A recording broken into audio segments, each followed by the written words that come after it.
আজকে হঠাৎই আসসালামু আলাইকুম। আজকে হঠাৎই আজকে 3 দিন যাবতীয় বৃষ্টি, হঠাৎ মন চাইলো খিচুড়ি খাইতে, কিন্তু আমি কখনো ভুনা খিচুড়ি রান্না করতে পারি না বা রান্না করি নাই। সবসময় আমি পাতলা খিচুড়ি পছন্দ করি এবং রান্না করতে পছন্দ করি, খেতেও পছন্দ করি। তাই হয় না আর কি ভুনা খিচুড়িটা রান্না করা। তো আজকে পোলার চাল দিয়ে মুগ ডাল দিয়ে রান্না করে ফেললাম।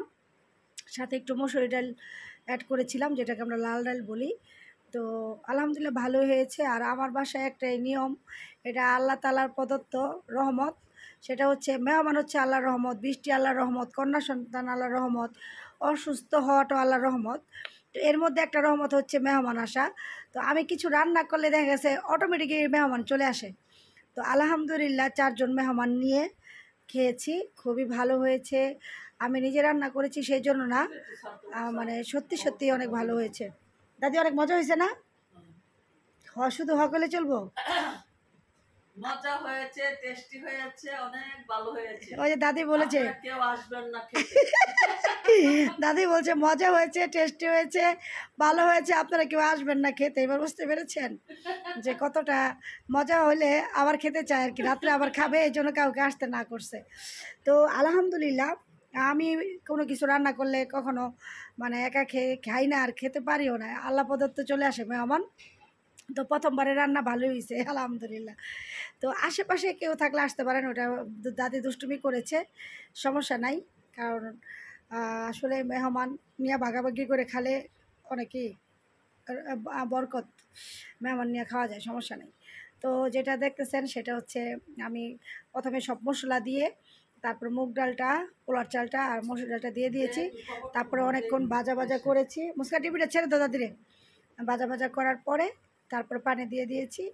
একটা বলক আসার পরে চুলাটা কমাই দিয়েছি, অটোমেটিক হয়ে গেছে। এই যে মুগ ডালটা আমি আগেই সিদ্ধ করে রেখেছিলাম। আর গরুর গোস্তটা হচ্ছে আমার মামা বাড়ি থেকে পাঠাইছে। এটা আমার মানে আমি যতই কুরবানি দেই না কেন, আমার মামা বাড়ি থেকে কোনো বছরই গোস্ত না পাঠায় না, সবসময় পাঠায় দেয়। মামাদের বাড়ির গোস্তের প্রতি আমার একটা থাকে, মানে আকর্ষণ থাকে, মামাদের বাড়ির গোস্ত খাবোই খাবো। তো মামা মারা গেছে, বড় মামা রিপন, আমার মামাতো ভাই, সবাই চিনেন রিপনকে, আমাদের সস্তাপুরের। তো আমার বড় মামাতো ভাই মারা গেছে, রফিকুল ভাই। ভাবি এবং রিপন দুজনেই আমার কথা মাথায় রাখে, কারণ আমি একটু মানে উচিত কথা বলে ফেলি এবং সত্য কথা বলে ফেলি। এই মামাদের বাড়িটা খাবো, কেন পাঠাও নাই? 1 বছর না পাঠাইলেই এই কথা বলি। তো কোনো বছরই মিস হয় নাই, কিন্তু মিস্টেক হয় কি, সব কিছু ঝামেলা শেষ করে ঈদের দিন যখন বিকালে একটু রেস্ট নিতে থাকি, তখন যদি আসে গেট তালা লাগানো থাকে ফেরত যায়। তো এছাড়া কখনো মিস্টেক হয় নাই।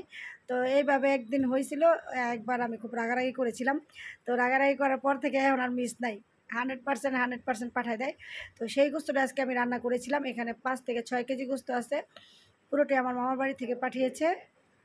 তো আলহামদুলিল্লাহ সবাই আমার জন্য দোয়া করবেন, আমি যেন সবাইকে নিয়ে এভাবে খেতে পারি। কখনো যে আমার জীবনে এমন না আসে যে কোনো কিছু তৈরি করেছি কিন্তু আমার বাসায় মেহমান নাই, এই দিনটা যেন আমার না দেখতে হয়, এটাই আমার চাওয়া পাওয়া। তো সবাই আমার জন্য দোয়া করবেন, আমিও সবার জন্য দোয়া করি।